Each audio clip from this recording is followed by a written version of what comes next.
Electric bike scheme में जो तलबा या जो कारोबारी हजरात या जो नौकरी करते हैं, जॉब करते हैं, वो हजरात हमसे पूछ रहे थे कि कौन कौन सी चीज़ें ज़रूरत पड़नी है। तो स्टेप बाय स्टेप करके मैं आपको बताऊंगा कि पहले नंबर पे तलबा को कौन सी चीज़ें ज़रूरत पड़नी है। तो ये आपको डिटेल से मैंने लिख दिया है, ये आपने स्क्रीनशॉट ले लेने हैं। तो ये चीज़ें अप्लाई करते वक्त आपके पास लाजमी होना चाहिए। अब हम चलते हैं कारोबारी या किसान के लिए कि उनको कौन सी चीज़ें ज़रूरत पड़नी है। तो उनके लिए ये डिटेल है, ये आपने पढ़ लेनी है।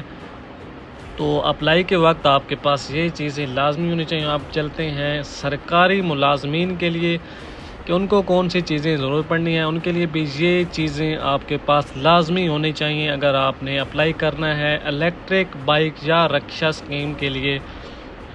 तो ये सारी डिटेल आपको मैंने स्टेप बाय स्टेप बता दी है। तो ये चीज़ें आपके पास लाजमी होने चाहिए, तब आप जाके अप्लाई कर सकेंगे। जिन लोगों ने ख़ुद अप्लाई करना है, यूट्यूब पे सर्च करना है खावर मीडिया, तो ये चैनल आ जाएगा। पहले नंबर पे वीडियो 7 मिनट की है, मुकम्मल तफसील से बताया गया है किस तरह आप घर बैठे ऑनलाइन अप्लाई कर सकते हैं अपने मोबाइल से या कंप्यूटर से, कौन सी चीज़ें ज़रूरत पड़ेंगी। तो ये मुकम्मल वीडियो आपने वॉच कर लेनी है। ख़ुद घर बैठे ऑनलाइन अप्लाई करके इस स्कीम में आप शामिल हो सकते हैं। और आपने इस चैनल को सब्सक्राइब कर लेना है ताकि आपको हर रोज़ डेली की नई वीडियो आपको मिलती रहे।